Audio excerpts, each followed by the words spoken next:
Your WNEM TV5 News Update. I'm David Custer with a look at some of our top stories. The Huron County Health Department warning of several potential COVID-19 exposure sites. It says these establishments in Ubly, Ruth, Harbor Beach, and Bad Axe were visited by a group of patrons on Saturday night between 8 and 12:30. Several people in that group have tested positive for COVID-19. Now, if you were at any of those sites during that time or shortly thereafter, you're urged to self-quarantine. New cases of COVID-19 continue to climb in Michigan, increasing by 573 today. That brings the state's overall totals to more than 74,700 confirmed cases, with more than 6,100 deaths. Michigan State University is converting one of its residence halls into an isolated housing unit for students who test positive for COVID-19. The university informed students who were originally assigned to Acres Hall about the change last Friday. An MSU representative says isolation rooms are a necessary precaution. To a developing story now. Two suspects behind bars in a double stabbing in Bay City. It happened about 2:30 Monday morning on East Midland near Henry. The victims were two men ages 21 and 32. Both were hospitalized and are expected to recover. The suspects are 21 and 23 years old.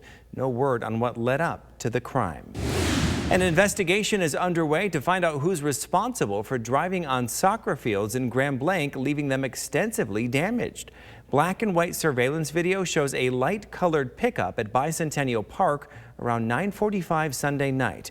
Officials tell TV5 the vehicle left the turf with around $2,000 in damage. The rutting is pretty deep. They did hit the irrigation system, so we do have some irrigation heads that we are going to need to replace. Repairs to the field began today. And now here's Brian with a look at your weather.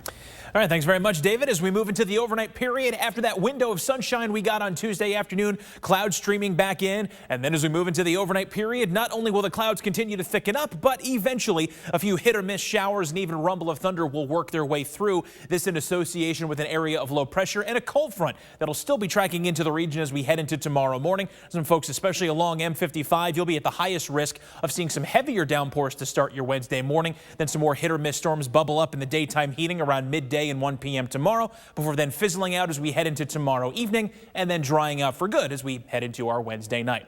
As for the rest of tonight's forecast, 66 your overnight low temp with clouds on the increase, scattered showers and thunderstorms developing after midnight. And then in the first Warn 5 7-day forecast, 84 our high temp tomorrow with lingering storms mainly during the morning, dry Thursday through Saturday with highs returning to the 90s by the weekend.